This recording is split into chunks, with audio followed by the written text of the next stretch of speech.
HIPMAT. Embrace its academic and professional reputation that has trained over 15,000 professionals in 10 years. Embrace HIPMAT's numerous professional programs from HND to BTech, BSc, and MBA in the schools of Business and Management Sciences, Engineering and Technology, and the School of Transport and Logistics. Embrace HIPMAT's professionalism, excellence, and consistency with solid mentorship from the University of Bamenda and the University of Boya. Embrace HIPMAT's skills, development, expertise, and career orientation via workshops and academic field trips. Be part of the HIPMAT family. Visit our Boya campus at Checkpoint Moliko and Douala campus at Carrefour Yoro, Jos, Bonamusadu. Contact 683-70-1720. The Higher Institute of Business Management and Technology, the University Institute for Professionals. Hello, good evening televiewers. You're welcome to today's edition of Prime Hour on Mamidi Prime. This evening we are going to be looking at the alarming rate of sexual immorality amongst adults as well as young boys and girls in Cameroon. The videos are overwhelming on social media and actually raising lots and lots of concerns and worries in many quarters. We are going to be looking at what is happening, and also if time permits we would give appraisal from the studios of the June session that ended yesterday in I'm talking about the June parliamentary session that ended in Yaoundé.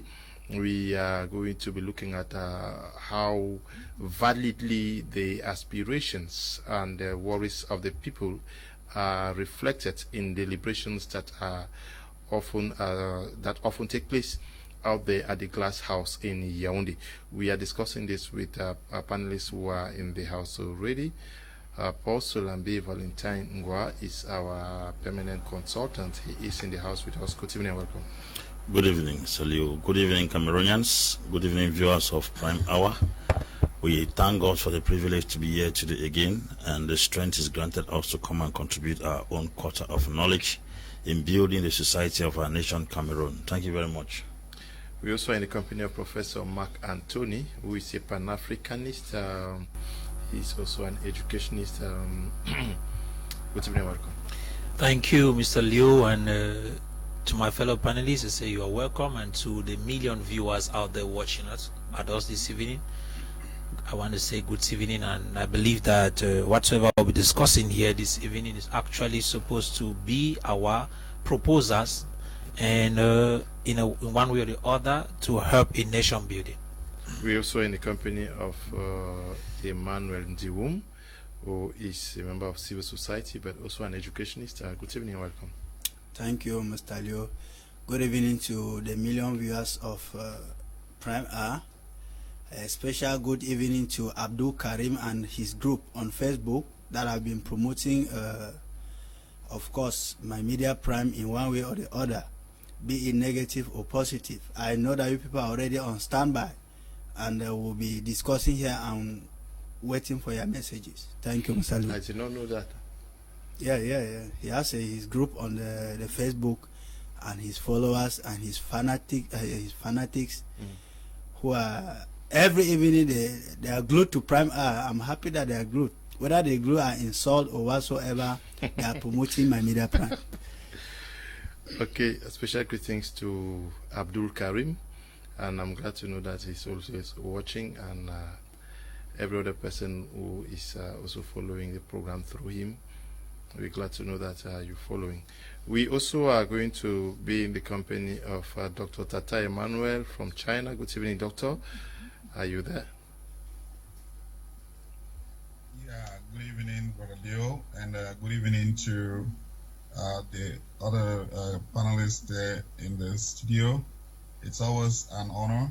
It's a pleasure once again for this opportunity to express my humble opinion on issues for nation building. Thank you very much. Doctor, I'll start with you. I'll start the program with you, Doctor.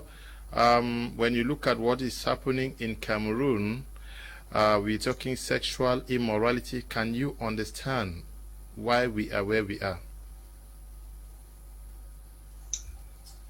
Thank you again, Brother Leo. I'm going to probably look at this specifically from the educational perspective. Looking at Cameroon as a wider school, because the behavior of every individual is a product of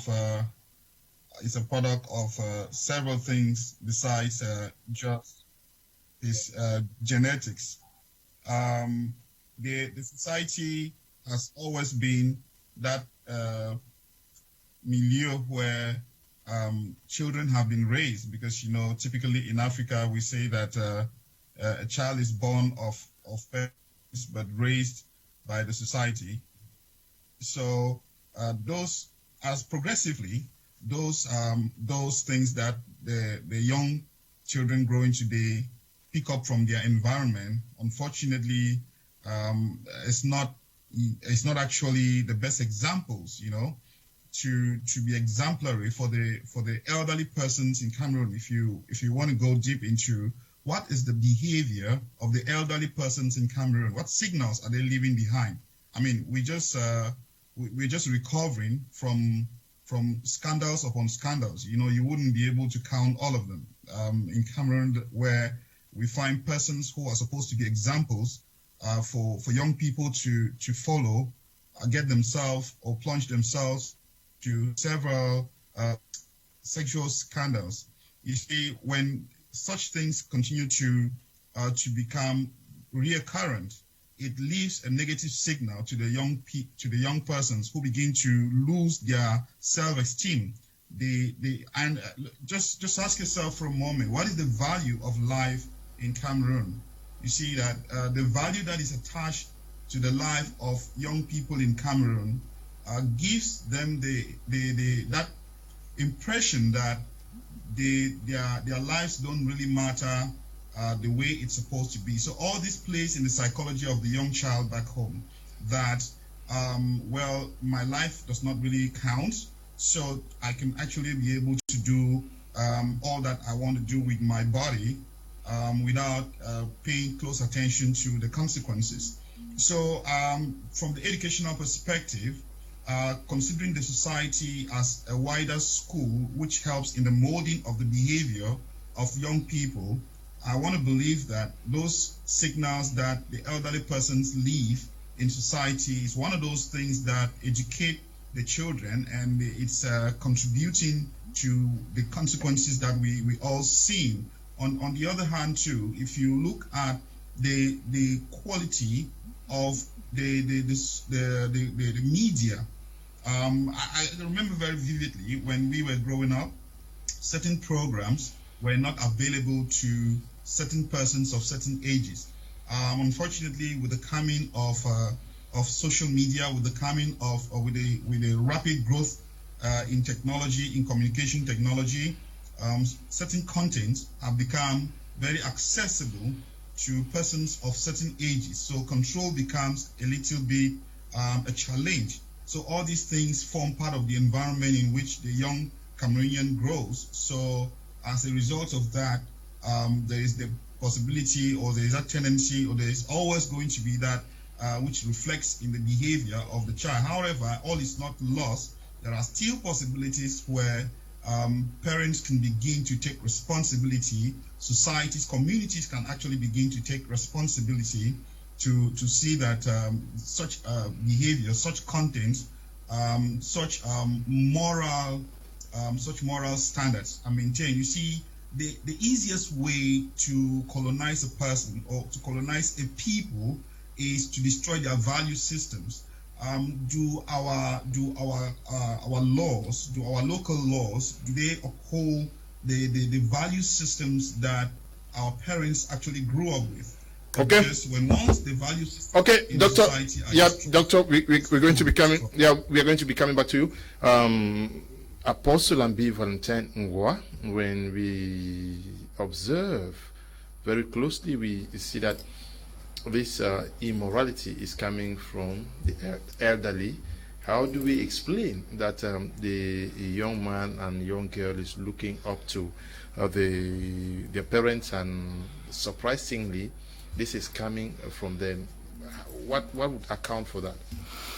Mr. Leo, the roots, I'm going to be giving a lot of factors today that contribute to the rise of moral decadence in our society, but I'm going to be dealing with the primary reason why we find ourselves where we are today. The moment this nation despised the place of moral education in our institutions, that was the beginning of the rise of all kinds of atrocities. We grew in schools in those days. You used to hear of Bible clubs. Children grew under Bible clubs. Most of the young men who gave their life to Christ and who grew in the fear of God, most of them stumbled across Jesus in schools. When the idea came where Bible clubs were closed down from schools, look at what we are having today. Not just moral decadence in the area of immorality or sexual abuse, but because we have produced a lot of rebels in many areas of life. A subject like religion, which in all religions I believe there's a certain level of morale. Religion is considered a trash in this nation. It's considered a subject that cannot make you fit in the midst of those who are qualified. When you score 2 A-levels today with religion in addition, they will say that you did not pass very well. To them, it's not a subject matter. While religion in Nigeria, people do it as a course at the university and come out with first-class degree. When we attach academics without morality, we are going to be raising intelligent thieves, intelligent prostitutes, intelligent criminals. And if at all we do not go back to the root and trace where we missed it as a nation, I'm telling you, we are going to be suffering a lot of casualties in the nearby future. In a place like America, there was a time a certain government came into power and fought against the teaching of Bibles in schools, the teaching of the Word of God in schools. And because of that, a lot of children were born out of that season who carried guns and they were shooting people. Things like lesbianism amplified, homosexualism increased because there were no moral values instilled in the hearts of children. The Bible says in Proverbs 22 verse 6, train up a child the way he should grow, so that when they grow, they will not depart from it. Where did Cameroon as a nation miss it to have what we are having today? It goes back to the system of education we have in this country. We have placed value on other subjects that build our minds and refuse to place value on the subject that builds our character. We have placed value on subjects that make us become engineers, doctors, lawyers, and pilots. We have debunked or minimized a place of subjects that can build children to good citizens in the country.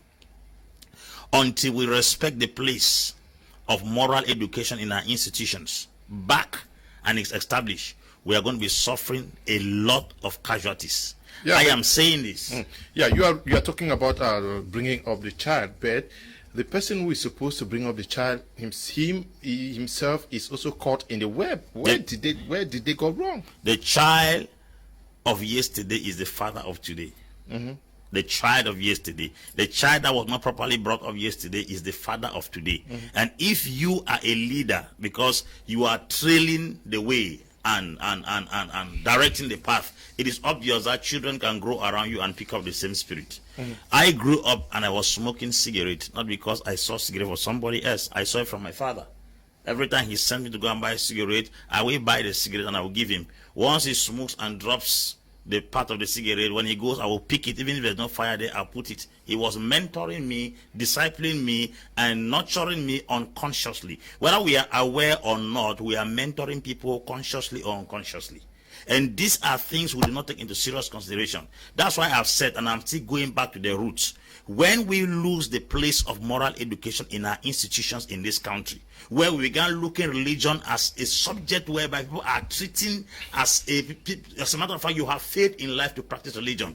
Religion is supposed to be a core subject in our school to build the morals of the people. Because no matter how academically sound you are, if you lack moral, you lack character, you lack integrity, you are a very intelligent criminal. And having an intelligent criminal will not take us anywhere. And that is the reason why we are talking about the place of moral education. And the parents who were those children yesterday that have grown up to be something else today. Like what Dr. Tata said, we are in a digital age. Information that were private, that were secretive in those days, are exposed today. You open a social media platform, little girls of 14, 13 years, they are there. They see all kinds of porn movies and all kinds of sarcastic informations. They are entering into the hearts of children who are not able to manage it. A car is a failure to a newborn baby. There's a success to an adult. Breast milk is a success to a child, while it's a failure to an adult. So what can be your success can be my failure. We can manage some contents on social media, we can manage some information on social media, but children at that level cannot also manage this information. And also televisions are almost becoming a platform whereby everything immoral is sold. They advertise cars, is ladies with string pants, ladies with bras naked, and they advertise one toothpaste, something must attach, they advertise pizza, and some more immoral aspect must be attached because they believe such seductive appearances are the things that are being used to attract individuals to watch programs on television. So I think that we should get back to the roots and start planting a seed of moral integrity. I remember in those days, most children who were in Bible clubs in school were very reserved. They were very organized, they were very decent. As a matter of fact, they followed some of us and told us that the life you are living is not good. Most preachers you see today were born out of Bible clubs in schools.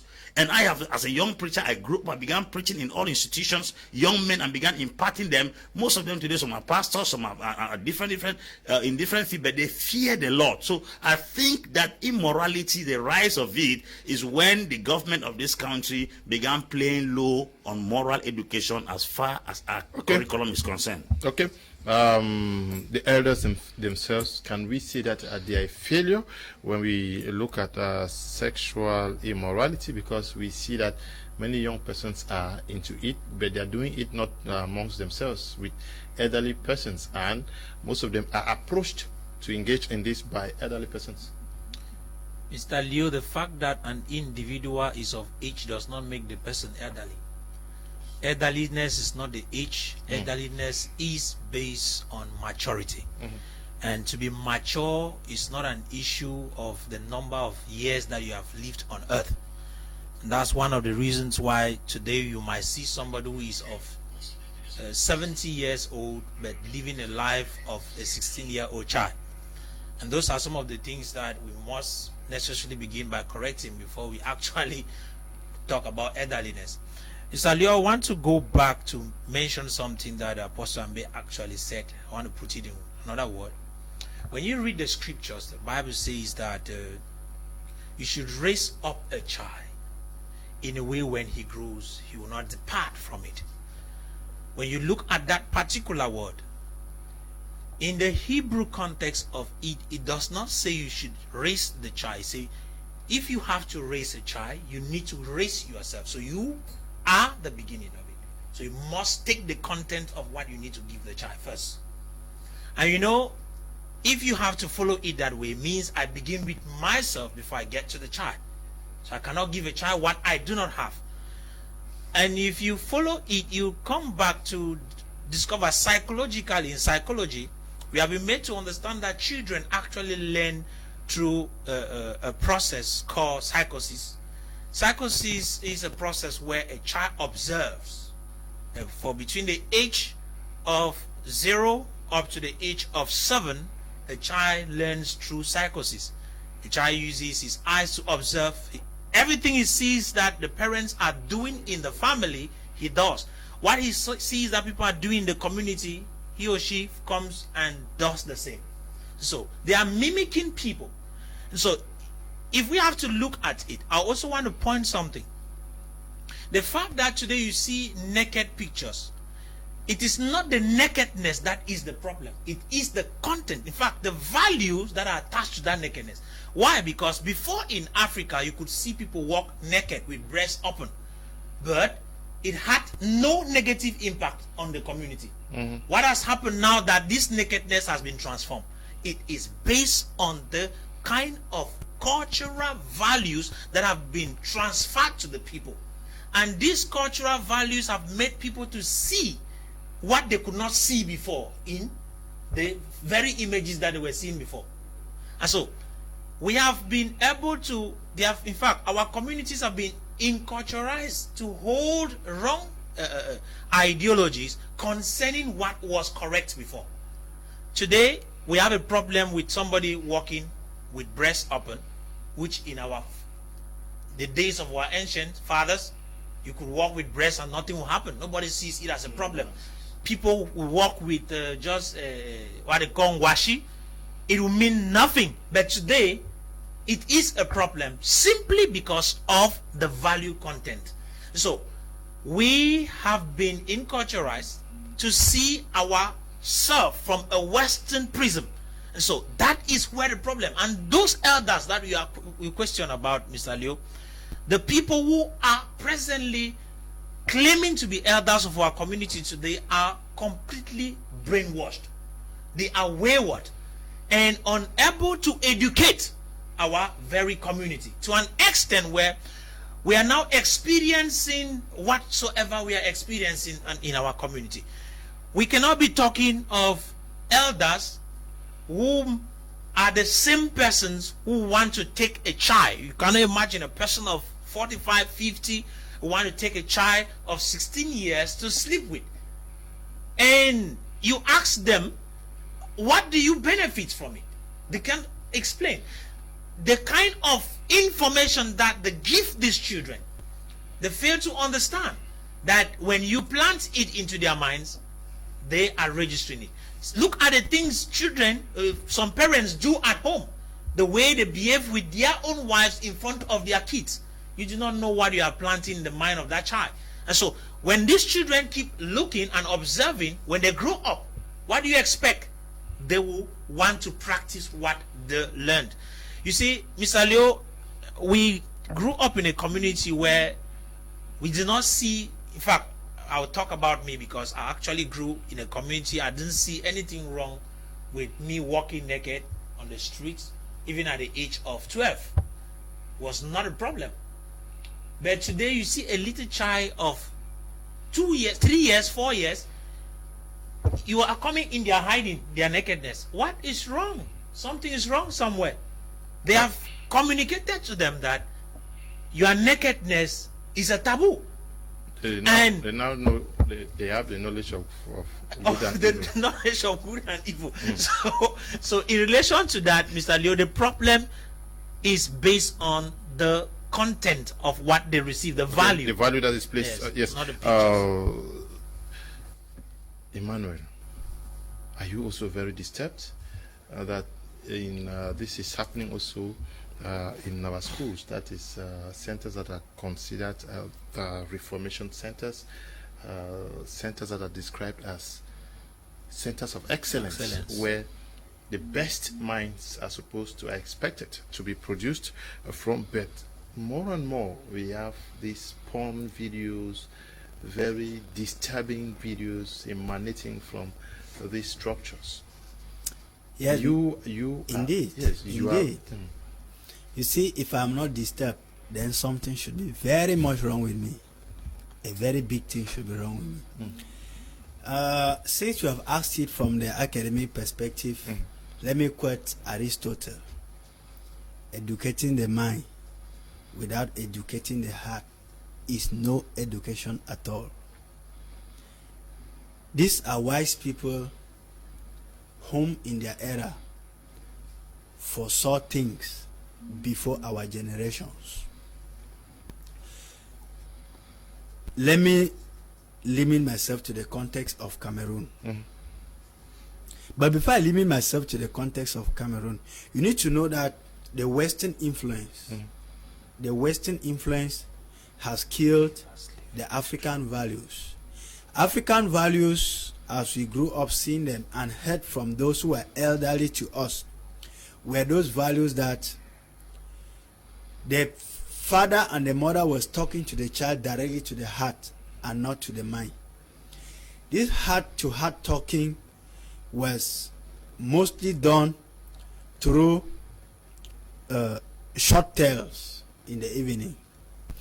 And this was an opportunity for the parents to be very close to the children, observe the children, read the character of the children, and know how to adjust it. But you bear with me that today it has all disappeared because parents have abandoned their role. So I want to share the responsibility here. You see, the parents have a role to play. The school has a role to play. And then the state has a role to play. But unfortunately, we are caught in a situation where almost all the three factions have failed. Parents no longer have time to communicate rightly with their kids at home because they are chasing money. They want to amass more wealth. Teachers in school have fallen victims of the perpetrators of immorality. Without citing the name of a school, I know of a school where a child was writing probatoire, and after writing, that was 3 weeks ago, she ended up in the teacher's house that was invigilating them in that probatoire. What a pity. And let me recall to you very quickly that last year an SDO died on a youth in a hotel in the West. That is somebody who is supposed to be an epitome of respect in the community. Then what do you make of it when the corpse of an SDO is being removed from a hotel? Not that he was being shot, but because he died on top of a young lady. It's a taboo. And we all know, Mr. Liu, we will say that science cannot prove it. But I want to say that we know of state officials in this country who are involved in such occultic practices that has got to do with sex because of extra power that they need. You are talking very little about the school. No, I'm coming. That's my milieu. Yes. I have already mentioned in the school milieu. Because some other person is going to be discussing about what you're wanting to talk about now. Let me discuss about the school milieu. Yeah. You see, their sex education was supposed to have been taught. But the sex education is rarely taught. But let me be honest with you. In many schools, if you are teaching biology, for example, there is a topic called reproduction. In this topic of reproduction, when you go to any secondary school, you see the science, the biology department, there's always a problem. It is either the principal has to step in so that it is taught well, or it is always almost abandoned. It is done passively. Yeah, but then that could not. That one is creating awareness. That one is not directly linked to morality or to immorality. But the immoral part of it is that some teachers have made themselves equal to the students. They share funny videos and funny messages on WhatsApp.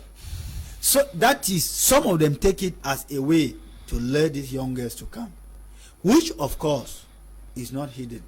That is why you see that even the teacher-student respect in the society today is degrading. A child walks into the bar, into the nightclub with the teacher. A child walks half naked with the teacher. A child comes to school poorly dressed, and you hear a teacher say you look sexy, which of course is very poor, Mr. Liu.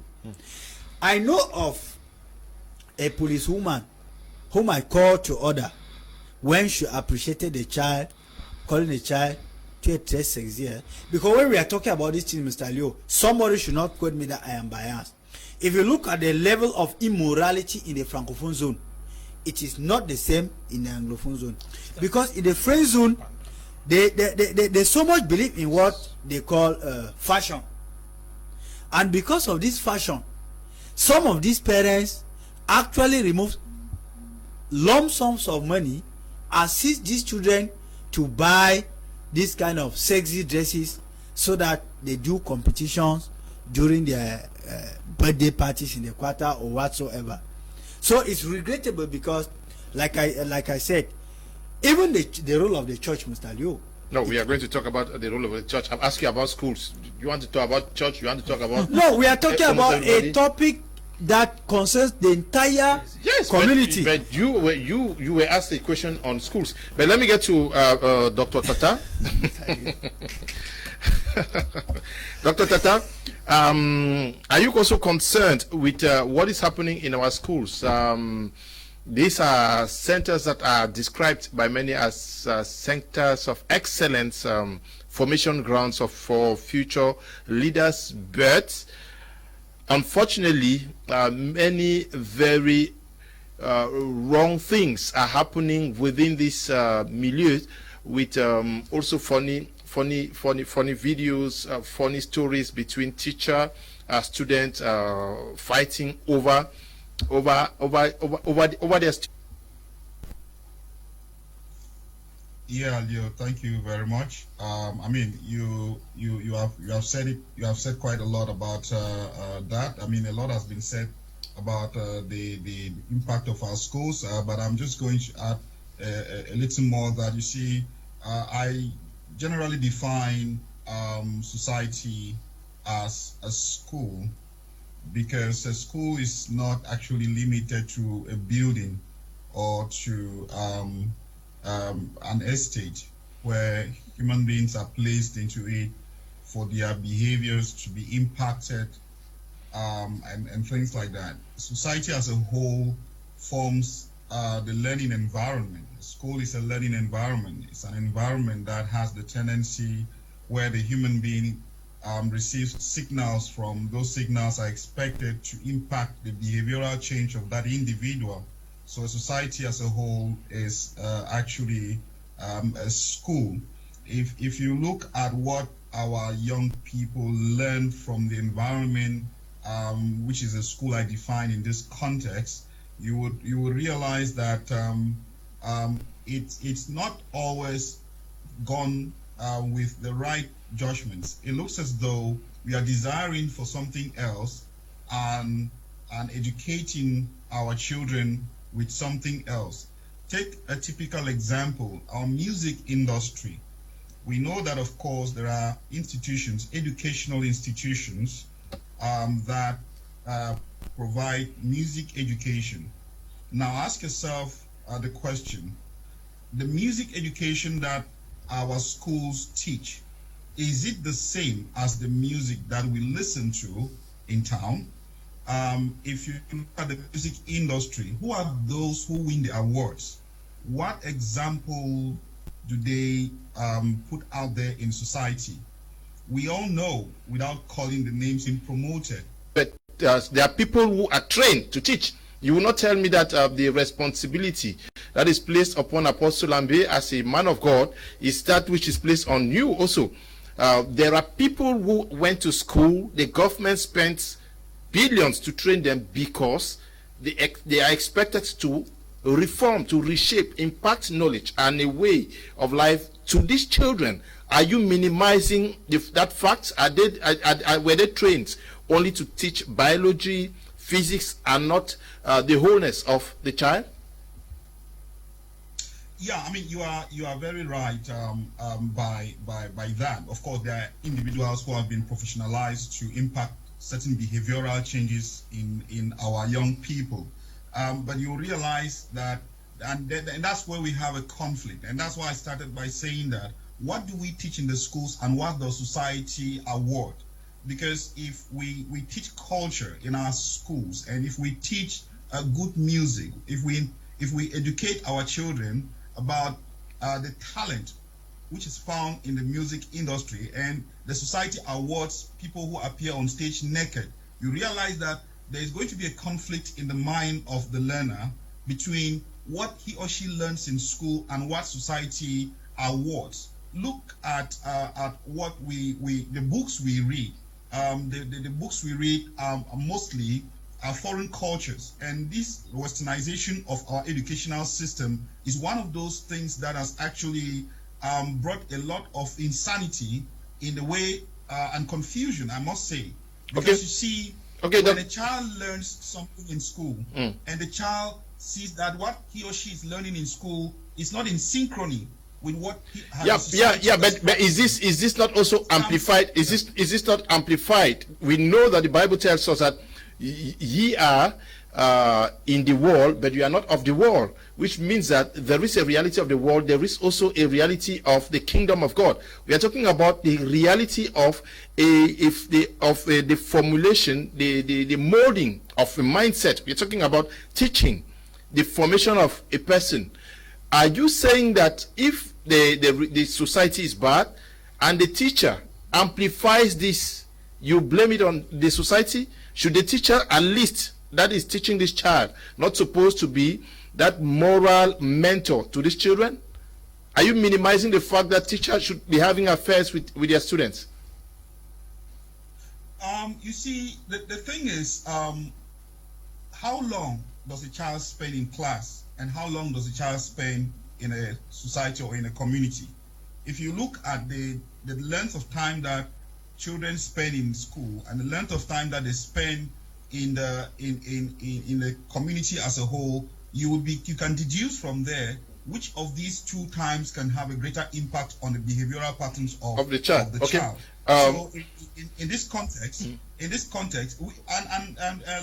me just close up by saying that we cannot ignore the economic or the state of poverty of Doctor, we are going to be coming to that. Okay. We are going to be coming to that.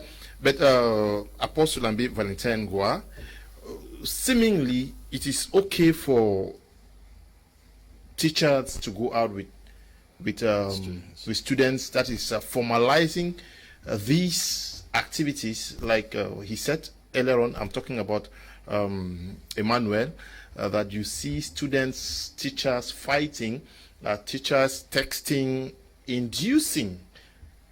That is, the society actually has induced many young people into immorality. But when you find teachers themselves actually teaching the art of immorality, and don't you think that either at the level of the ministry or at some level they should place some restrictions that if you are caught doing that, you are sanctioned? Schools have disciplinary council for children except the one for teachers. Teachers have been made as lords and demigods in institutions. They have the right and all the effrontery to discipline students, but there is no law guiding any institution that brings teachers to book.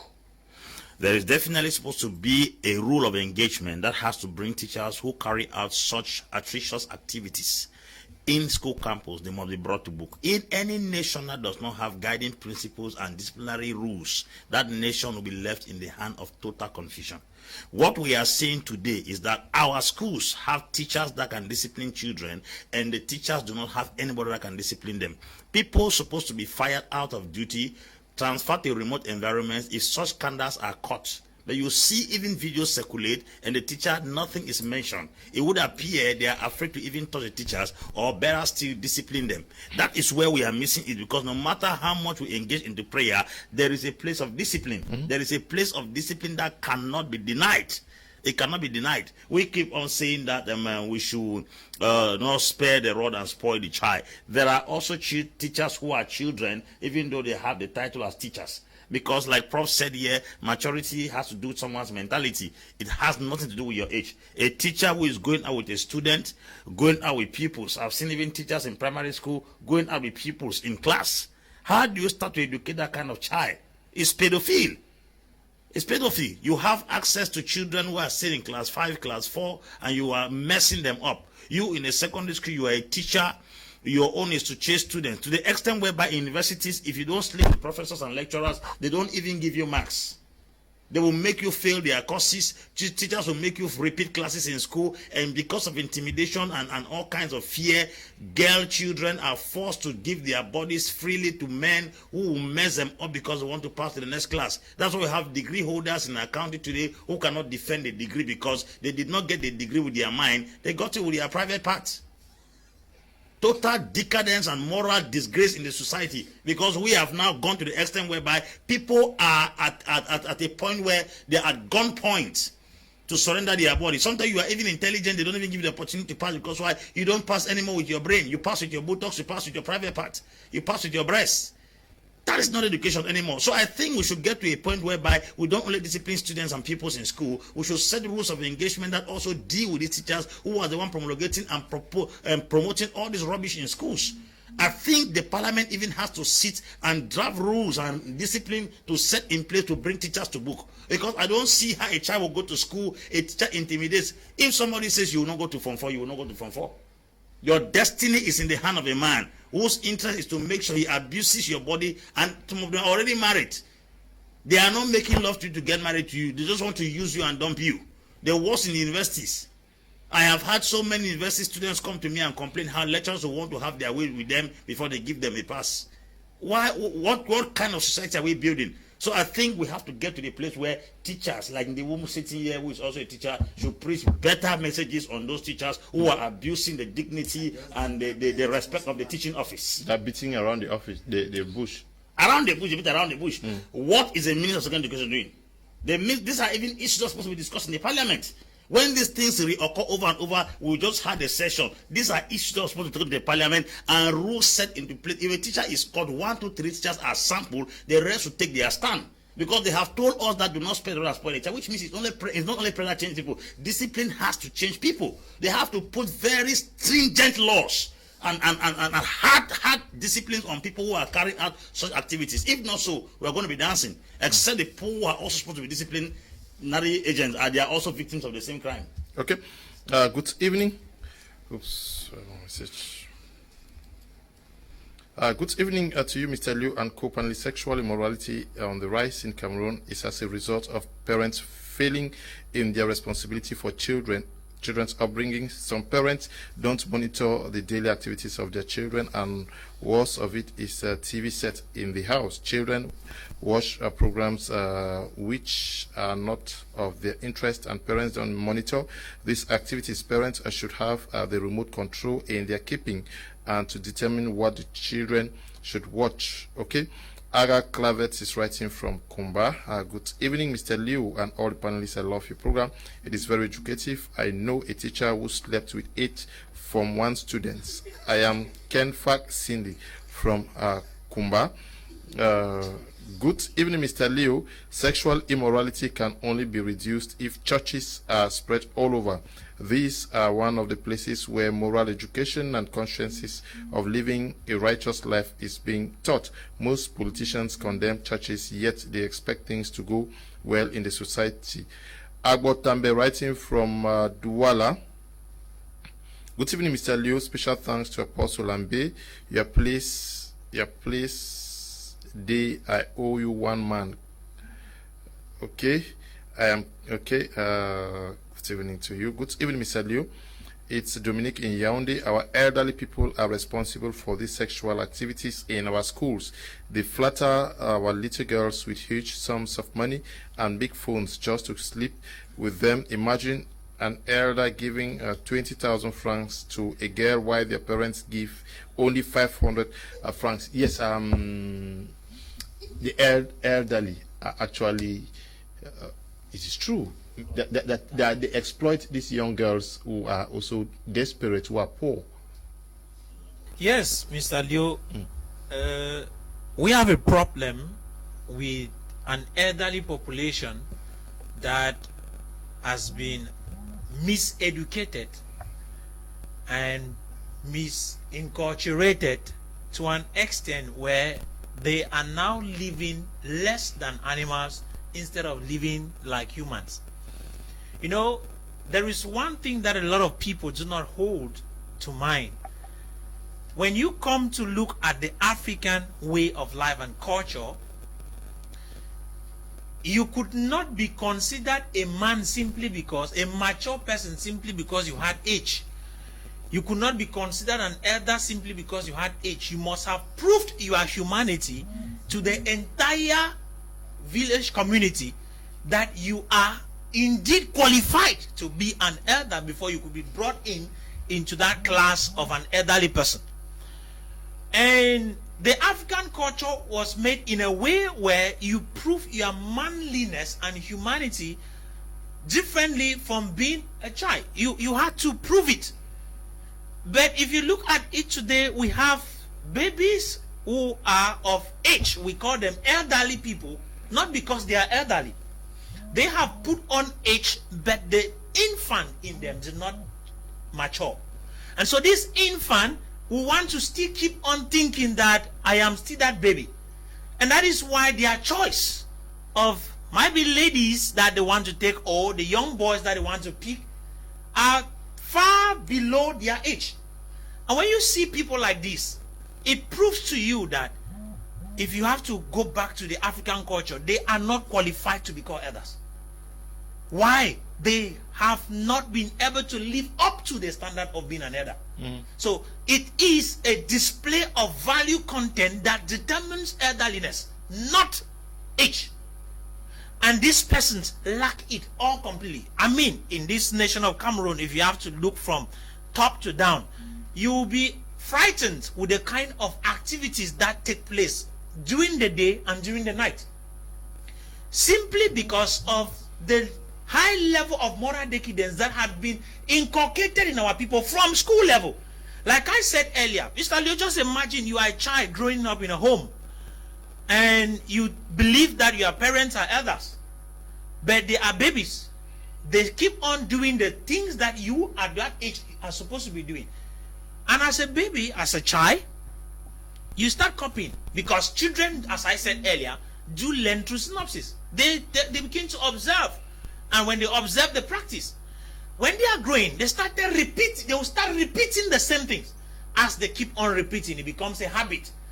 And if they grow with that habit, you will call them tomorrow that they are elders, but they have a habit that they learned when they were kids that did not depart from them, and that habit keeps on with them in their old age. And so, Mr. Leo, we have a problem where the problem is not outside, the problem is inside. We have an internal problem which needs to be corrected. There is a problem of moral decadence right within individuals. At old age, should we correct it at old age? It should be corrected. At any age you can correct the problem. There is no particular age which a problem can be corrected. And you see, with the fact that we live with these persons whom we are calling elders, you do not expect that the Cameroon society should be advanced. The Cameroon society will end up being a society where people live practically, you want to see people walk naked. Somebody mentioned something earlier. There's one elder, people consider him to be an elder in the music dimension, because he sat and thought that maybe the Europeans are doing things like this, other nations are doing things like this, and they are being rewarded. If I have to be rewarded, I need to jump out naked. He unclothed himself, went on and sang. That created the boom that he needed and gave opportunity. And many young people have copied that. When you copy it, what are you doing? And you see, today it has become normal that people should walk naked, that people should do those things, and even put them on video and send them on social media. So the idea of nakedness, Mr. Leo, and moral decadence, we should not talk about elders. We should look at maturity, because most of them are not mature. Most of them are not mature. Good evening, Mr. Liu, and great panelists. This is a very sensitive topic, and I enjoy it very well. The Western world has completely eradicated all the good morals in Africa. They do sample, and we Africans complete the process. These two, times two. Even in the days of slave trade, one could see people naked, but you can't see their private part. Even without cloth, they still manage to use their hands to cover their private parts. Today we have access to clothes, but can't put them on. Talking about string pants, what can come out from the devil? Check on those who put on strings pants, then you will know their moral behavior. All in all, the government of Cameroon can't escape from the table of contributors of show moral in the English parts of Cameroon. This level of immorality gushed at the outbreak of the crisis. My regards to all the guests on board. I don't know where that study was done.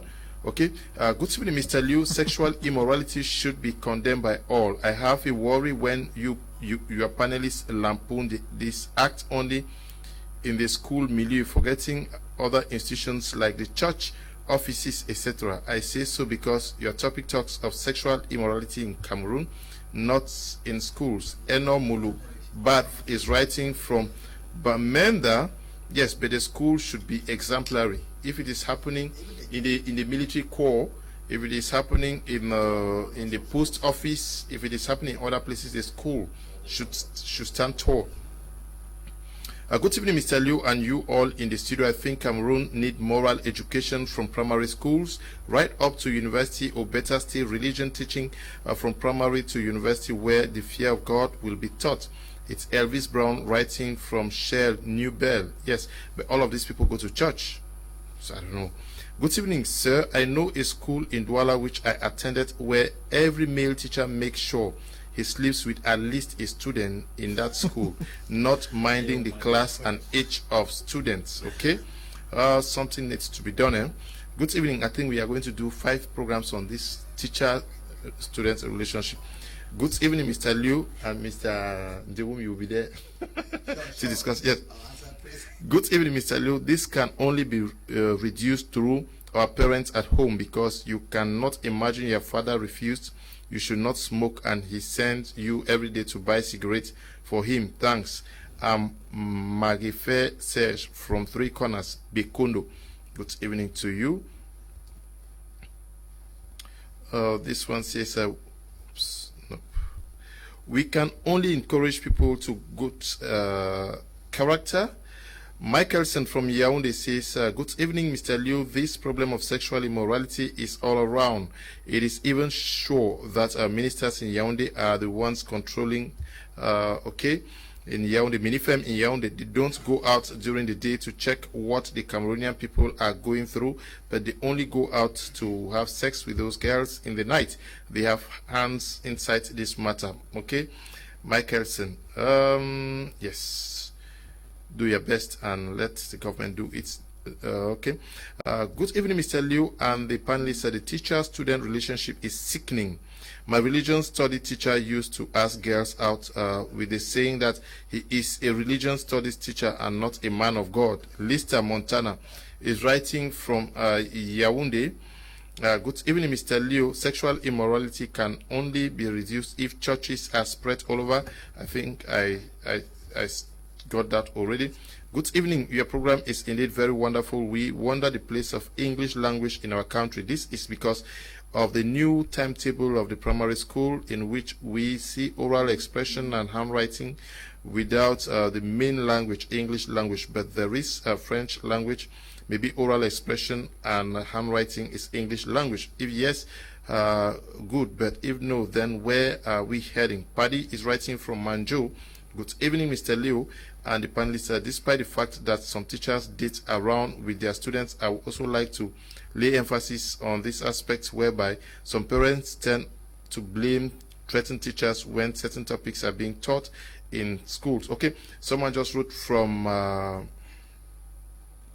okay, immorality is part of a school like my secondary school, without mentioning the name, had the entire staff, both men and auxiliary, dating students, with principals saying they need date ugly girls.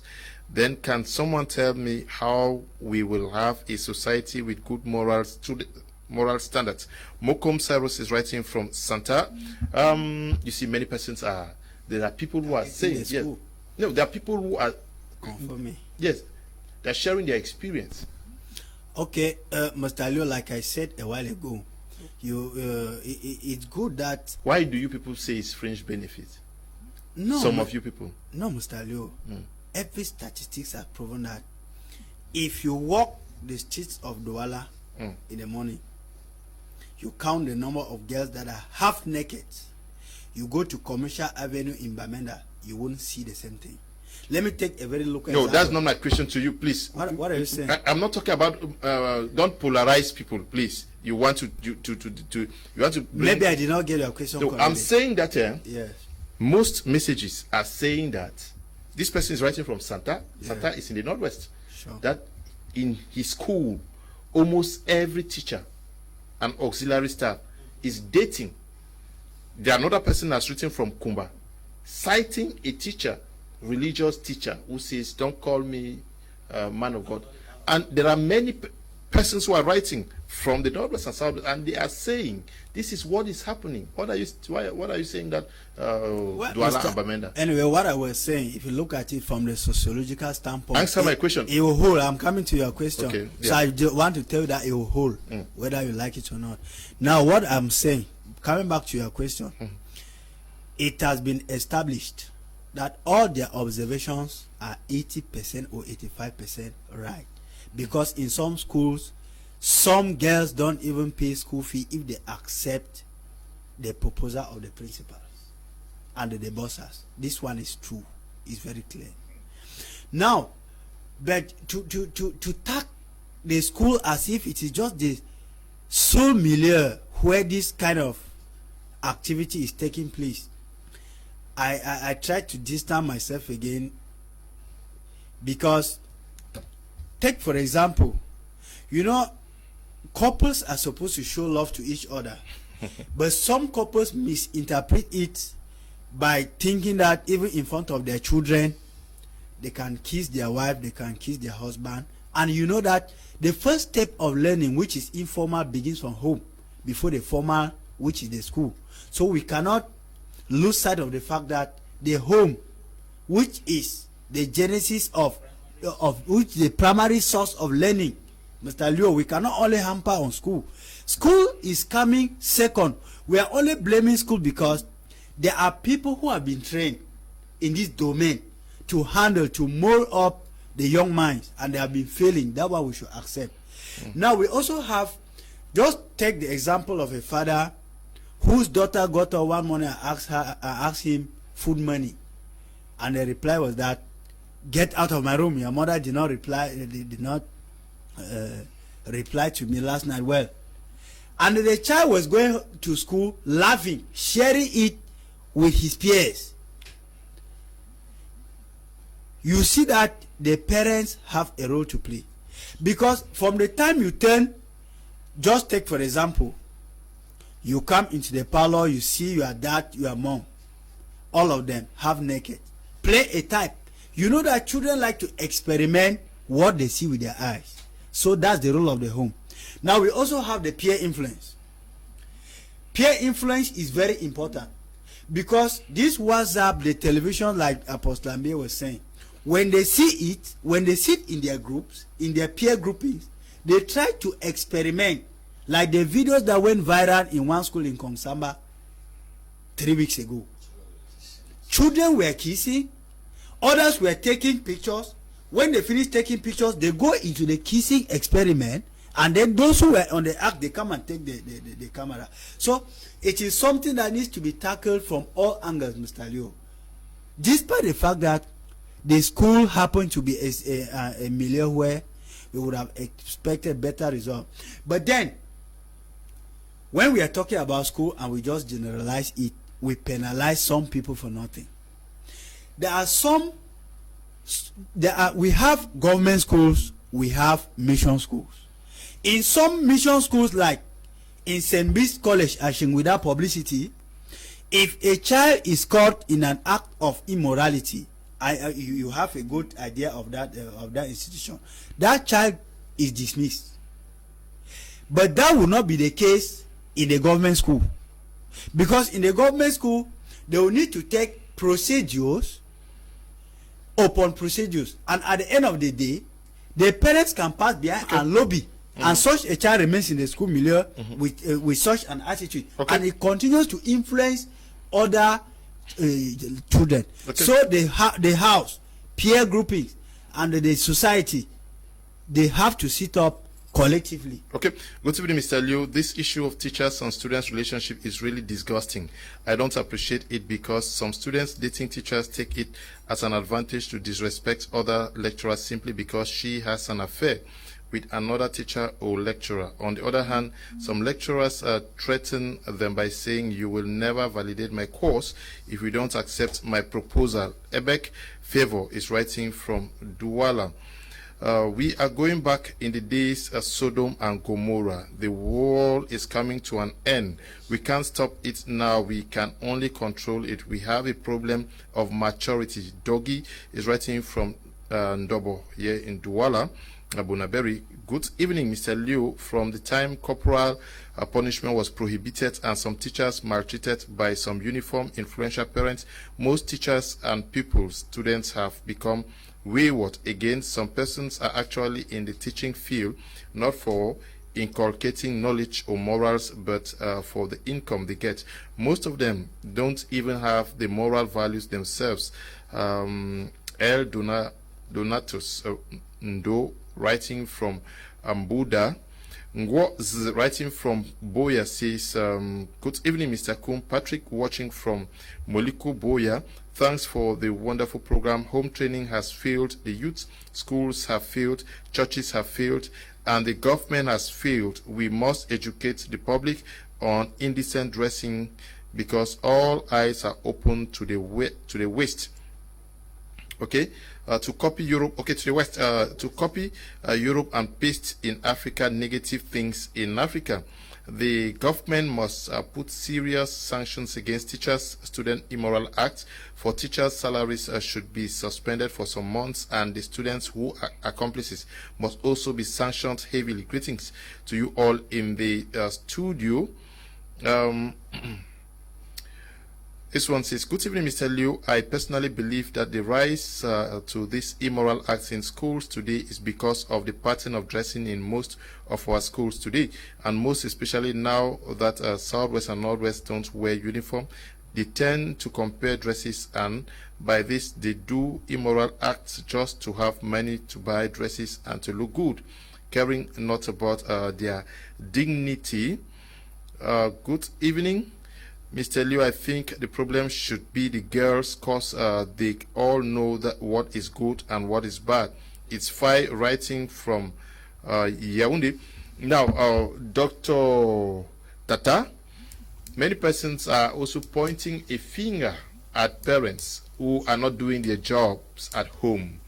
Many have very little time to monitor and control what their children are doing. Yes, Brolio, you see, as one of the panelists indicated much earlier, that our children are exposed to content. Generally, they are exposed to content that they're not supposed to be exposed. I even wonder how many parents know about parental control on their television or their decoders or their mobile phones and all that. So all devices are designed with these things in mind. So if a parent decides to buy a mobile phone for the child, if a parent decides to buy to own a decoder for the children to access television, satellite television, digital satellite television, so these things have parental control settings on them. So maybe before parents buy some of those things, they should acquaint themselves with the parental control settings, so that should they allow the children to access these devices at home without their presence, the children will not be able to access certain content that will jeopardize or give them certain negative education. Of course, you know, as we've all been talking about the education part of it, you see that our schools are expected to prepare children for society. And when whatever goes on in school is actually controlled by what happens in society. You see, children, there's this popular word, cool. You know, a teacher will want to be a cool teacher to the students. So the teacher will always want to relate what he's doing with what is acceptable in society. And that's why I always try to bond these two together. You know, generally in Cameroon, we should try as much as possible to marry our industry, our society with our educational institutions, because any society that marries the two, you realize that the change that takes place in school will follow suit in the society. But if you dissociate the two, if industry or if society is dissociated from our educational institution, then the impact that our educational institution are expected to have in society will not be felt. You realize that people might be teaching something in school, meanwhile society is practicing something else. Let's, for example, just look at what our parents, because the question is actually directed to parents, what do parents define beauty to their children?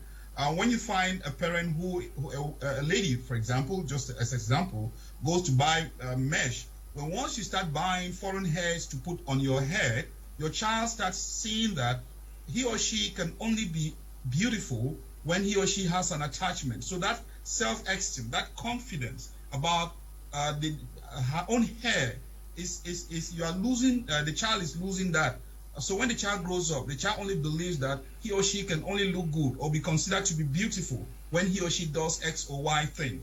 And even our dress codes, what is society awarding? If you look at some of the beauty contests that we all watch on media these days, you realize that they award just the negative qualities. So this question of the moral decay in our society, and Cameroon being the particular case here, is because of the decay in our value systems. What does society award? I indicated much earlier about our music industry. It's not limited to that. The movie industry, what is society awarding? Because education will be impacted very grossly by those things that society awards. Why? Because society or educational institutions are designed to prepare the child, the learner, into society. So teachers will want to be good teachers. Is the teacher who will prepare the child squarely for society. Sometimes you would realize that a child will learn certain positive values. I mean, we have mission schools that are doing extremely well. The child will learn positive values from school. And when the child gets into society, those values will be at a serious conflict with what is happening to society, in such a way that the child is even going to be in a state of confusion, whether to uphold the values as learned in school or okay, doctor, to follow what society says. Okay, yeah. Apostle Ambe Valentine Ngwa, I want us to look at what parents ought to do, because you live with your child, you think that you love them, whatever they desire and ask for, you give them. You would not even want to care to know what they are watching in their rooms, who they interact with, and we even give them very little attention, just to discuss with them, so that you form part of their life, because there is completely that disconnect between parents and their children. Their children are living their lives and parents are going away, and the divide keeps going, and the child ends up in a different world. Leo, that's a very, very serious issue. I'm talking here as a parent.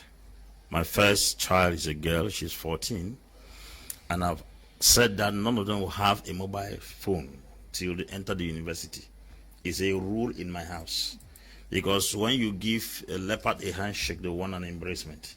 Sometimes it's good to avoid these things completely, rather than giving the children the opportunity to access it and then struggle to control, because there's a time you cannot control. My daughters have told them they will never have a telephone till they reach. I mean, not even the mobile, not even the Android, ordinary telephone. You don't have it. You will not have it till you enter the university, because there is an age. If you give a child an information that they cannot handle, they will abuse it. Many people grow old. They don't grow up. There's a difference between growing old and growing up. People can increase in age. It doesn't mean that they have grown up. Grown up has to do with maturity. There are a lot of parents who have grown old. They have not grown up. And if you don't know how to manage children, that's a very serious thing. There are supposed to be guiding principles in every house. Secondly, if you start seeing changes in your child, you don't wait, because they will never move close to you. It is your responsibility to psychologically observe a child and then pull them close. The next, we have to start teaching children sex education very early. Teaching them sex education is not exposing them to immorality, it's teaching them the dangers of having access to something that they are not mature. Some parents believe that by hiding everything concerning sex to a child, the child is going to grow better. It's a big lie. Bring your children to a place to understand that sex is good when you are married. Sex is good because it is for procreation. Sex is good because when it is held in sanctity and when it is held in sacredness. Sex is abused when it is like this. If you give them the right mindset about sex, they will not abuse it. I have said it and I'm still saying it over and over. There are so many things on earth we think that they are bad. They are not bad. It's the abnormal use of those things that are bad. Sex itself is not bad. When it is abnormally used out of context, that is bad. And so giving the child, or as a parent, giving your children the right sex education is what helps them navigate the circumstances and challenges of life. You cannot follow up a child everywhere, but an information you give to a child can mentor and guide a child everywhere the child goes. If you hide everything concerning sex to a child, the day someone else will introduce it to them, they might not teach them the right thing concerning the sex. There is a story of a particular driver who was driving a child to school every day, and the child kept asking the mama, what is sex? What is sex? And the mother said, sit quiet. Go and ask the father. The father said, sit quiet. And then the driver was carrying the child one day because the child was that kind of inquisitive in nature. He asked the driver, what is sex? The driver said, I will show you. But when I show you, don't tell your mother. Don't tell your father. He will carry that child on the way to school and will get the child well sexed. Because why? The person that introduced the information to the child was the wrong introducer. And this is where we have a trouble as parents. We don't go to educate children on some things. There are so many things on earth we have considered as evil. I have said that Indian hemp is not bad. The person that introduces you Indian hemp will either tell you if it is a medicinal plant or a drug to consume. Two persons holding the same material, one man gives you the wrong education, you use it abnormally, another person gives you the right education. There are people who know Indian hemp, they use it for their hair. It's a medicinal plant. Another person will tell you, write it on paper and smoke it. The difference is in the communication of that same thing. Abnormally using something is bad information behind it. Sex is not bad. Parents, when a child is, how old can a child start learning about sex? As the child clocks 10 years old.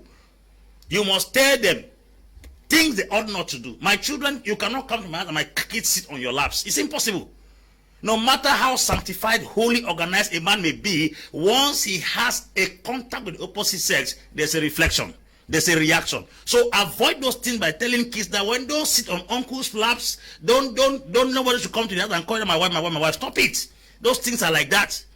While you control your TV set in front of your children, there are times you will not be there. Fathers and mothers cannot be 24 hours available.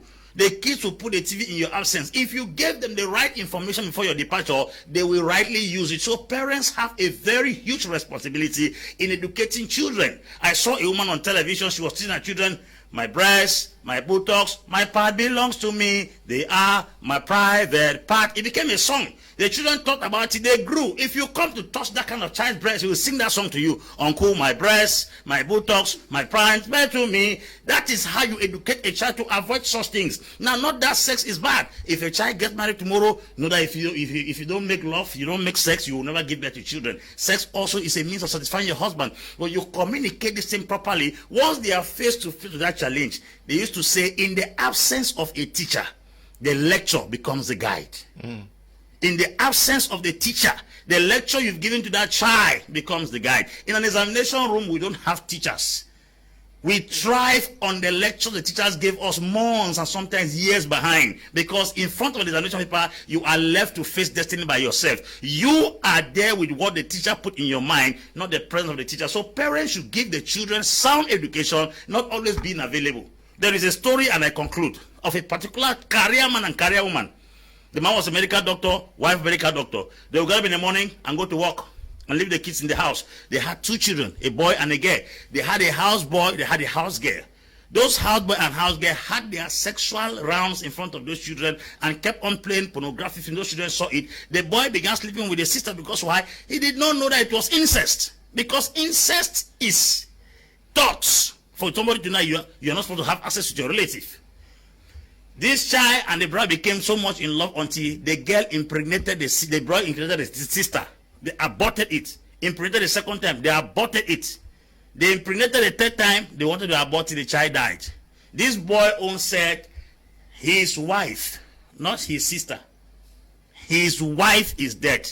And they will do everything possible to bring back his wife.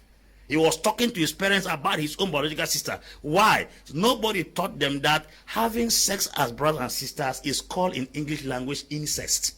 It's an abuse to the institution, abuse to the romance, and abuse to the concept of sex. So I think the information we leave in the hearts and minds of our children become the guiding force that helps them in the face of temptations. Parents, listen to me and listen very well. In 24 hours of a day, teachers have approximately just 8 hours. If you leave the destiny of your children in the hand of a class teacher, then you are the dumbest of all parents. Okay, we're talking about our parents, but in addition to just talking, parents need to make their children their friends, spend more time with their children, rather. Yes, Leo, it is the responsibility of parents to actually make sure that their children become their close friends. Yeah, because if you are not a friend to your child, the child will spend most of the time with, especially you don't know the friends of your children. They hang around with just anybody. That's something that, in fact, speaking as a parent, I am one of those parents whom, as an individual, as this is not boasting on TV. My kids, when you come back from school, I need to know everything that you have written, that they taught you in school. I get into your back. I need to talk with you, find out if you understood. So with all that, there are some parents who will not even want to know what the child was taught in school. In fact, not to talk of even checking what the child was taught in school. They don't care. They believe that the teacher has done the job. And you know, this is as a result of the whole idea of money today, where people think that money has become everything, where they abandon their own homes. Parents get up in the morning, the mother is going this way, the father is going this way. They don't care how the children live. I'll give you a short story. Mr. Leo, I remember when I was growing up, my mom had left home and I was with my father. When he leaves in the morning, by then I was in Form 1, and he's going to work. The best place that I'll find myself is in the nightclub. I mean the video club. So I go spend my time the whole day, watch my film. He was shocked when he came. It was Tetem. He went for report forms. In fact, because I didn't go, they called him to give it to him, and he discovered that for the whole term I did not come to school. So when he came back, he felt on me. The question, and I should ask such a parent, is why you were at work? Who do you think was taking care of your child? How was he going to school? Do you think that because you sent the child to school that's enough? No, that's not enough. That's not enough. You need to be able to make sure you follow up the child's life every day, every morning, every evening. You make sure the child goes to sleep on time. You see, I don't know why we copy only the wrong parts of the films we watch from Europe. You watch some films where European parents will sit down to come read stories to their children until they go to sleep. But the African parent does not do that. We do not have that time to make our own kids our own friends. You should make your children to feel you are absent.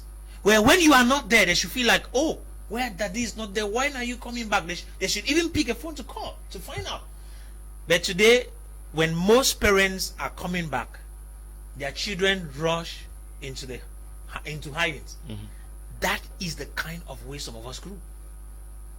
Where you think that your father is your enemy. And that is the kind of community in which we are grooming.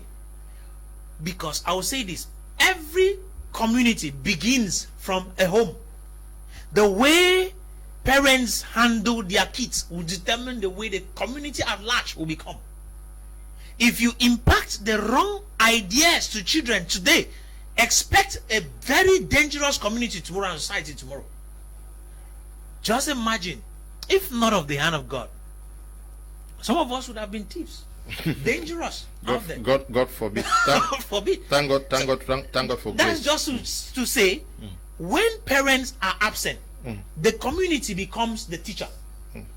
If you are not there, whatsoever comes before the child becomes the next teacher to teach the child. When the mother hen is still around, anything could happen to the child. So okay. That's the way the community ends up being. Okay. Very dangerous, like we have Cameroon today. Okay, good to Parents have failed, teachers have failed, government has failed.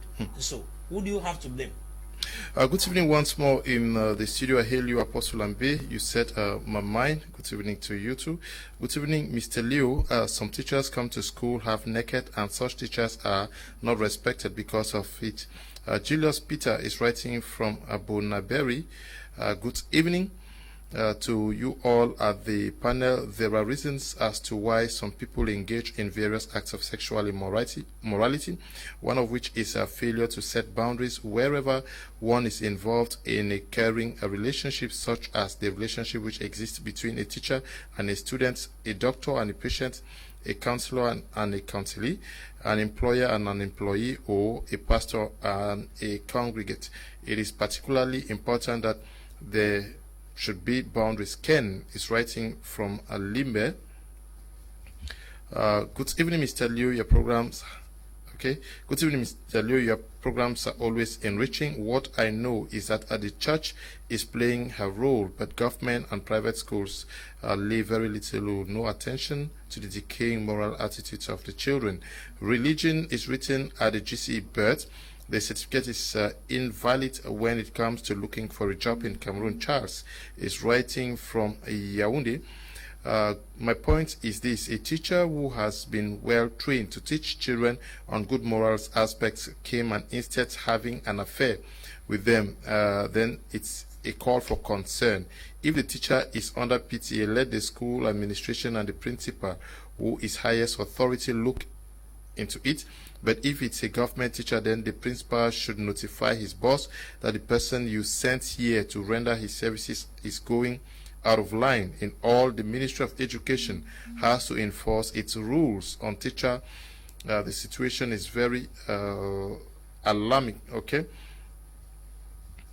Tiku Felix, writing from Boya, says, good evening, Mr. Liu. The alarming rate of sexual immorality between teens and adults has been promoted or is being promoted by the following factors. Graduates need jobs, and now most of the graduates are teens. Adults are at the job offering positions, and is at it as an advantage to get desperate teens. Also, teens are in a deep competition amongst themselves, such that they go for sex with their eligible people who can put them in hero positions. They get those men who are adults seductively. Some parents push their children to sexual immorality based on desperation or competition. Tiku Felix from Boya, good evening to you. Tiku. Oops. Nope, this one. Good evening, Mr. Liu. This is a serious issue. You see nowadays, teachers now give marks to students in exchange of sex. Musa Peter is writing from Mora. Melvis, writing from Bafusam, says, good evening, Mr. Liu and your entire panel. The aspect of student-teacher relationship is really becoming unbearable. It's just as if it's a course which is being taught to them in the training school. Teacher will impregnate a Form 2 child and give her money to go and abort the child 2 consecutive times. It's really a disgrace, okay? Melvis from Bafusam, I'm sure she's talking out of experience. Stanley Bar from Kumba says, good evening, Mr. Liu and your members. I want to appreciate Apostle Lambe. He is really speaking the truth about tutors. Go back to the years of PSS Kumba with Sumbele of late. No tutor would talk to female students. Secondly, no moral education in school now. Let's pray, because our children are being dealt with by corruptors, by corrupt tutors. Bastan is writing from Kumba. Good evening, Mr. Liu. I do believe if we can look back to the yesteryears, we would see that our great-grandparents were free from all this sexual immorality. I believe with the coming of religion and civilization, where a woman was taught to be equal to the man, has also contributed to the depreciation of our cultural values, beliefs, and integrity. I don't want to write a long paragraph, but to just make it short, the women now have no respect for the elders, which is why they don't feel shy sleeping with them. Before then, when a man approached a young lady, the lady would report it to his parents, and there was a social disgrace, and so people were afraid of becoming socially disgraced. Okay, the message is long, though you wanted to put it short. Emmanuel in the womb. Teachers are greatly indexed here, but I want us to look away from the teaching core. Let's Let's look at the influence of churches to the situation. We see the implantation. Apostle Ambe, what's the problem? Okay, we are seeing the mushrooming of churches in almost every quarter, and many young people are in these churches, but the morality is in a sharp decline. How do we understand this, that churches are coming up every day, all the street corners, we are preaching hallelujah, like, is it the wrong message that is being preached, or the fact that Satan is so powerful that he's still taking people out? Mr. Leo, to be honest with you, I'm one of the people who do not believe in the implantation of churches everywhere. Okay. Because not every church is a church. You know, we live in a world where church now is business. That one we should say it without fear of favor. And when you are doing business, you need more customers. You're correct, Apostle. Apostle is a business, is a church man. No, anyway, he has a church. No, I did not know. But I think that from the Apostle Ambe that I know, he should be able to make a difference. Apostle Ambe. But what I'm saying is that when you are a businessman, you only have a relationship between your business and your clients, your customers. So many of these people who go to these churches are customers to the church owners and their families. That one we should say it without fear of favor. Now you discover that even those who create these churches are not to preach the word of God. They are to preach miracles. They are not there to preach salvation any longer. They are there to preach miracles, preach immediate success. They are there to preach the message of success. If you come to my church, I pray for you, I anoint you, the wife that you did not have, the husband that you have been looking for, and you discover that at the end of the day, the church is jam-packed with young girls who are looking for husbands, some are looking for jobs, and at the end of the day, the man of God, in quote, I put it in quote because not everybody who says I'm a man of God is a man of God. He now has easy access to these young girls, and you will bear with me, Mr. Leo, that most of these men of God that I put in quote, they take these young girls as their food. I came across a situation of a pastor. You are very free talking about them, but when I asked about teachers, you went round quoting other things. No, Mr. Leo, I am the one who started telling you what happens in the teaching milieu. And before then, let me remind you that we should not sacrifice teachers. Teachers are not taught morality in school. They are taught ethics and deontology. Okay. Yes. So we should not only hammer on teachers. So when we are talking about it, I met a pastor who had made his house all the church girls that will come and clean the church on Saturday left from there, clean his house, wash his dresses, and then cook. What is wrong in assisting a man of God? And at the end of the day, they pass the night there, Mr. Leo. I want to quote a name here, Barrister Nico Hale. There's a lesson I learned from him. He said, if you're a man of God, before you go to the pulpit to preach, test the message you have to give to the people. The rest are sure that if you look at the people eyeball to eyeball, the message will not come back to you as a challenge. Until today, I've never forgotten this message. There are men of God that they can go into the church and they take the right side of the church, preach only on the right side till the end of the day, because their eyes are not courageous enough to go to another direction where they had committed terrible things with part of the congregation that is sitting there. This one is clear. It's not. So the church, like I said, why are the Christians not receiving? Forget about what the man of God says or does. Why don't we receive the message and put it into practice?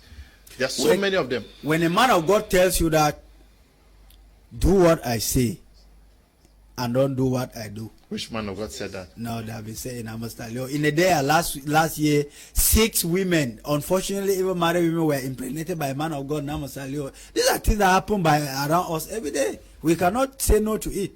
So, by a man of God. Yes. The womb, I will have to come in. So you No, you are not the moderator. You are not the moderator. So you have to just land because so we are like I said, Mr. Liu, it's a collective sexual immorality in a society is a collective failure. Okay. And it should be a collective responsibility to restitute the moral standard of the whole community.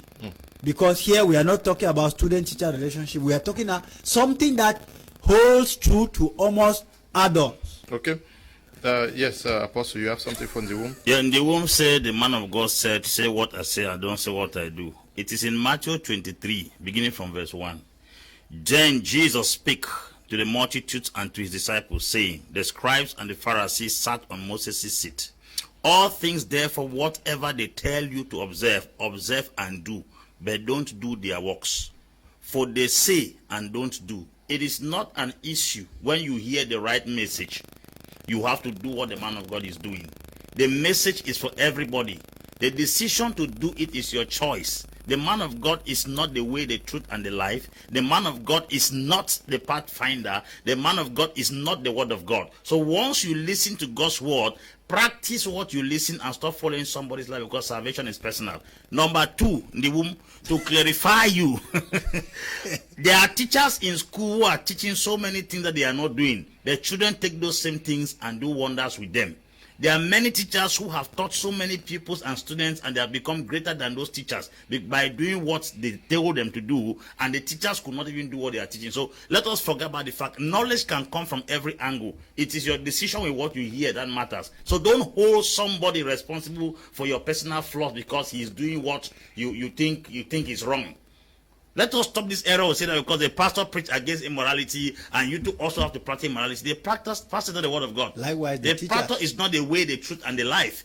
The pastor is a messenger preaching God's word. All of us, you and the pastor, you are subject to that word. So obey what the word is saying and stop following the pastor's life. Who told that God will send you pastors who are a replica of the word? They are preachers of the word. They are not those who own the word of God. So let us clarify that error there. They are humans. They are humans.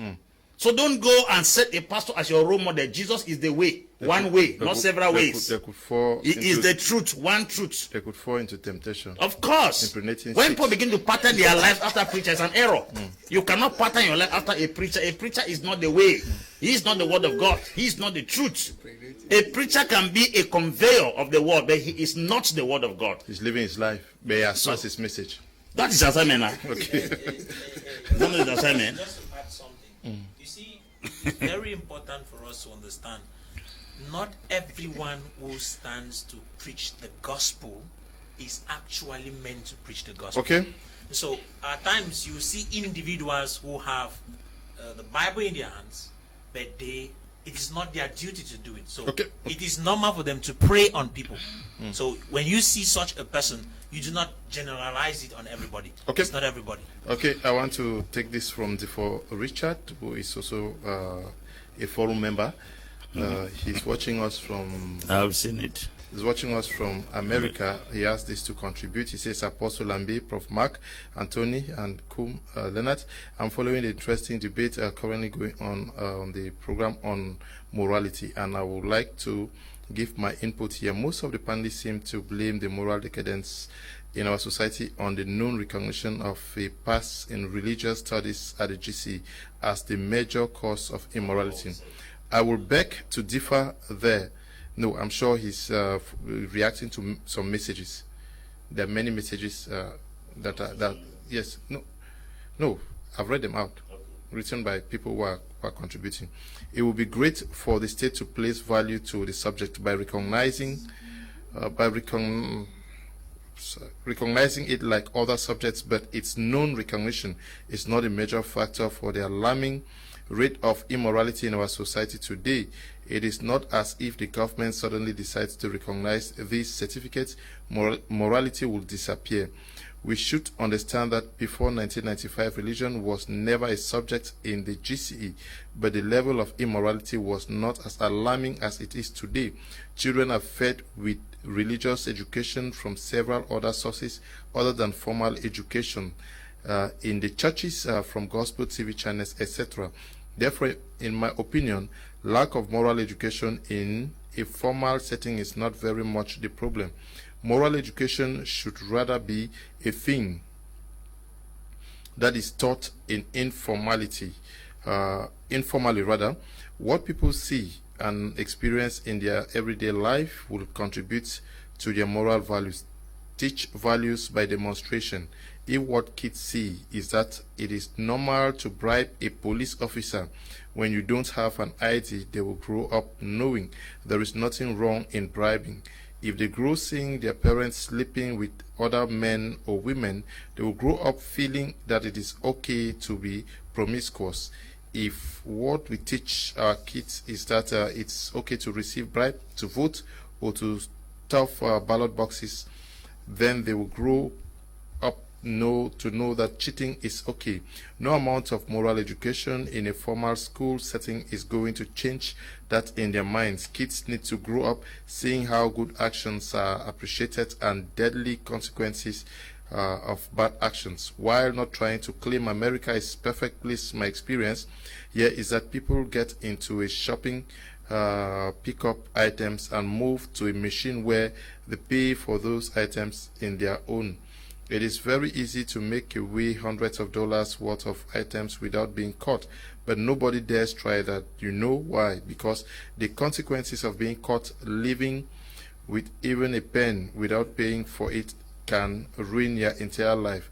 Not only do you risk going to jail, but it also enters your record, and you may never get employment in any private or public agency.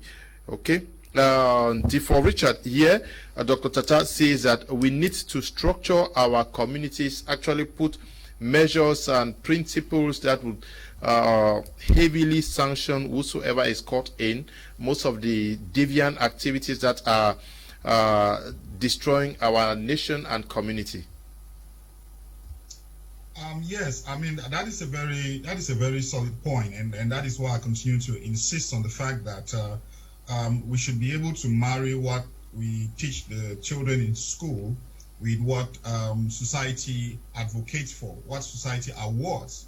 Because if you teach children in school certain values and then you award in a society the opposite of those values that those children learn in school, then you realize that it's going to be at conflict. Of course, the punishment for I was just reading through the news, and I stumbled across two interesting items that are so related to what we are discussing. I stumbled across an article on a woman who was stripped naked, and because she stole, and she actually wrote a complaint to the gendarmerie complaining that she was stripped naked, claiming her right. So you see the society in which we live. You see, you are now confused. Which one is the greater crime? Is it that she stole or that she was stripped naked? So, and that is the level to which we have really gone down. But like I continue to say, we have to be able to put laws in place. We have to be able to put principles in society, to teach these principles and marry them with society. Because if the things that children learn in school are different from the things that the laws of the nation or the society practices, then there is bound to be a conflict. There is bound to be a lack of synchrony. Even what people do in church. If of course, I listen to the other panelists talk a lot about religion and spirituality. There's a huge difference between religion and spirituality.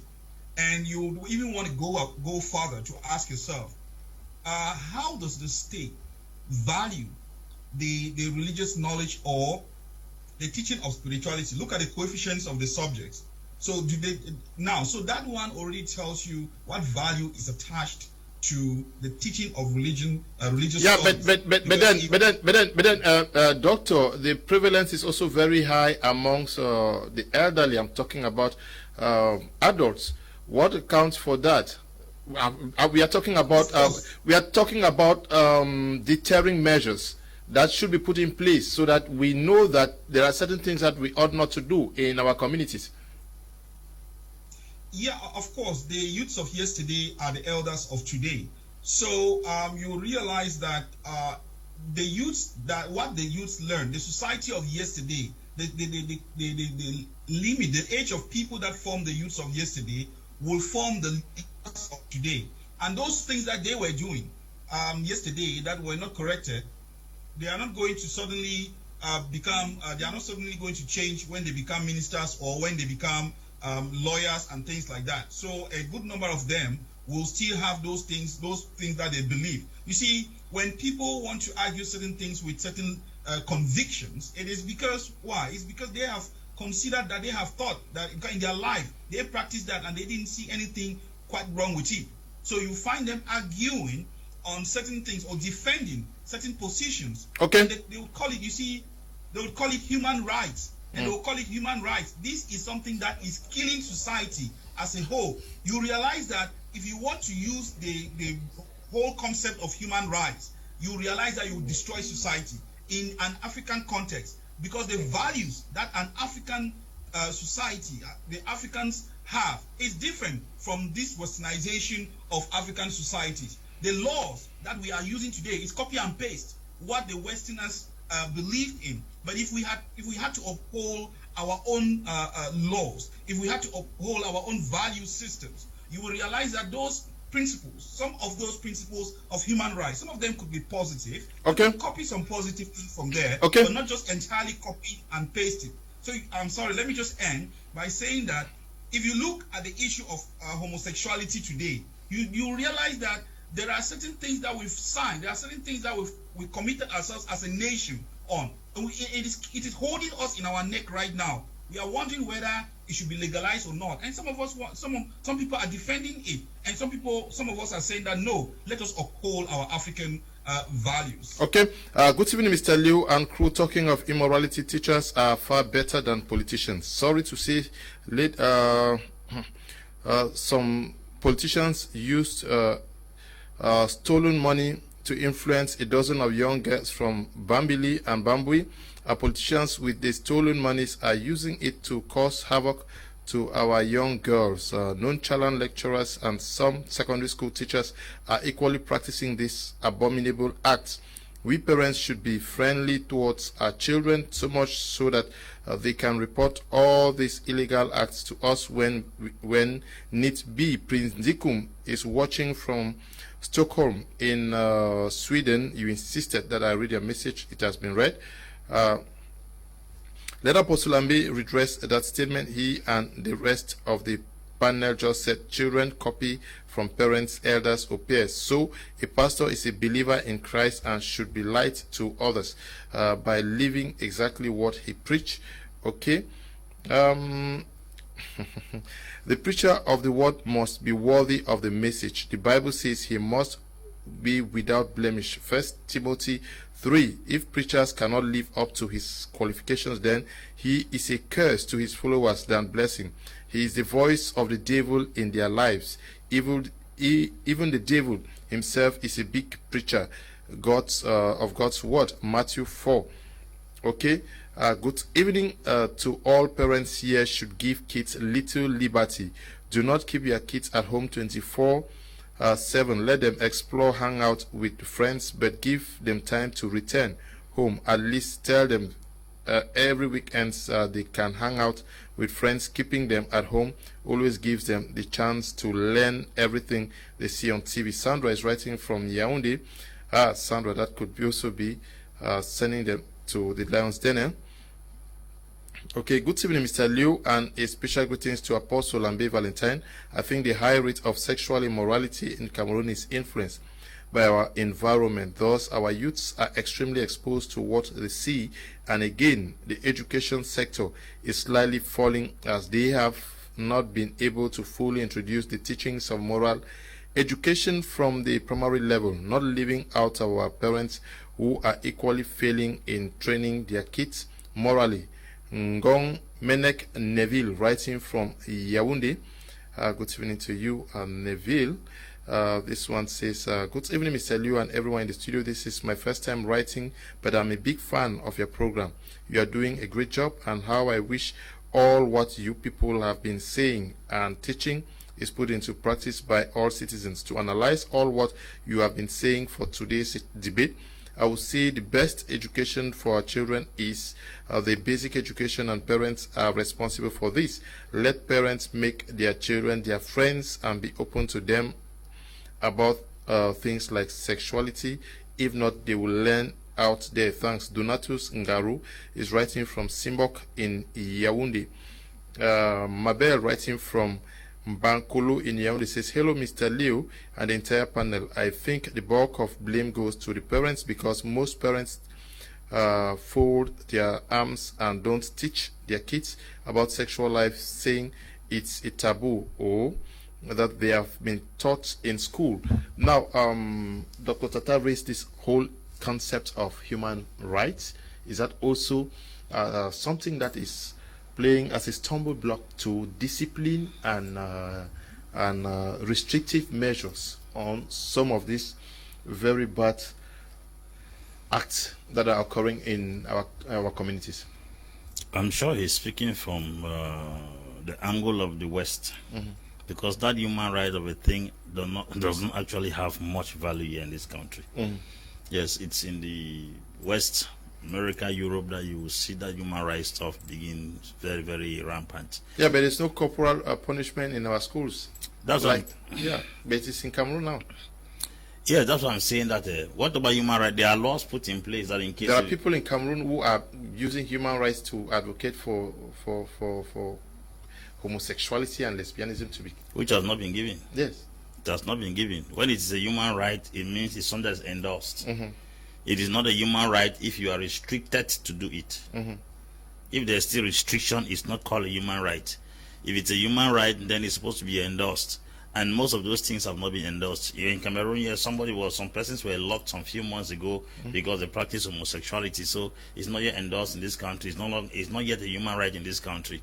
Secondly, our schools stop corporal punishment for reasons best known to them. But I don't think that one is enough reason for why people are misbehaving. I'm sure we are talking these things like this, we fail to understand that there are ethnic groups who have another perspective concerning sex. Culturally speaking, there are people who look at sex as a privilege. You hear somebody is coming from a particular tribe, they value sex so much. Those things contribute. If you meet such a person, the person is not corrupted by virtue of the environment they have grown. It's because of their ethnic background. Such a community values and places so much, how do I put it, respect for sex. So we cannot sideline those things. And also, we cannot sideline the place of spiritual manifestations. There are a lot of demonic spirits that also influence. How do you explain that a father may develop interest for a daughter? How do you explain that a matured man will begin to develop interest for a child that has not developed breasts? Because there are secondary female sexual characteristics on a girl that has to push you to awaken your drive towards the person. Then you see a man who is teaching class 6 in primary school and he sleeps with the class 6 people that have never even developed breasts. How do you explain that? It tells you that there are some extraordinary forces that influence some of these activities also. And we always shy away from those very, very deep realities because we want to use our senses to judge almost everything. There are some things that are very, very spiritual. Very, very spiritual. How can a man develop interest for a man? How can a woman develop interest for a woman? It must be some demonic force operating. Some masculine spirit that has taken over a feminine container and is trying to develop interest for another feminine container. It is terrible. So I'm sure we cannot minimize the place of spiritual manifestation and spiritual manipulations, which are also very influential, are factors that help to increase the rise of sexual immorality in the society. I'm very, very sure we should not just put the issue of some human rights stuff, because I don't see the human rights stuff really effective in our country, Cameroon. Our laws have restricted a lot of those things, and the flexibility here is very, very limited. So I don't see the human rights stuff as one of the major or one of a principal factor. It could play a very minute role in influencing the the rise of sexual immorality in the society, I have said that demonic manifestations are also influencing the activities of this rise in sexual activities. Okay, but how do we control it? We have just 10 more minutes. Prayers. Yeah. Okay, we should pray. Oh, we need prayers. We need prayers. Pray that you may not fall into temptation. That's what Jesus said. Okay, how do we control this situation so that we reduce its rate? Being practical, Mr. Leo, I want to say the African community primarily is a very spiritual community, and so it is necessary for us to go back in building our communities from the very foundation, which is the family, by inculcating into our kids the values, the human values which were passed to us from our ancestral background. And apart from that, you see, it is funny how we have the Bible today amidst us, which contains very strong positive values, but we still are having a misconstrued community. We have to go back to our homes. Let us engage in teaching our kids, not only teaching them, but living by example for them to copy. Because as I said earlier, children actually copy what they see. So parents have to be able to live their best for their children to become the best. I mentioned something earlier about my life, how I grew almost alone. But based on the fact that I spent some time with my grandmother, there were some values that were inculcated into me that actually did not permit me to go wayward. That is what I think we need to go back doing. Some of us, we consider our grandmothers today as witches. You see, young people are growing. They already have a negative mindset concerning their grandmothers based on the ideologies that have been inculcated to them from their society, where the elderly have become outcasts. The elderly have become witches, but they are the persons who have that capacity to impact those cultural values we are talking about. So we must create that connection that used to exist between the elderly and the young, so that knowledge can be successfully transmitted between these two. If not, we will be heading for a more disastrous community, which I think some of us will watch what is happening in Europe today. It will not be compared to that, because the moral decadence would have been enrooted right deep within the children to an extent where it will be just normal for them to do whatsoever they wish to do in a coming future on the street. So we must go back to reshape these kids from the very foundation which is in our family bedrooms. Let's teach them, let's show them what African values and cultures actually have. Okay, yes, how do we fix our society, Mr. Emmanuel? Yes, the family is the basic unit of the society, and before it goes right to the top, it must begin from the family. Parents have to rethink their relationship with their children. They have to rethink the activities that their children are permitted to do. If there's one thing I learned from Apostle Lambe today, which is very important, is that these gadgets that we give to our children, they can become tools of destruction if they are given at the age which they are not supposed to.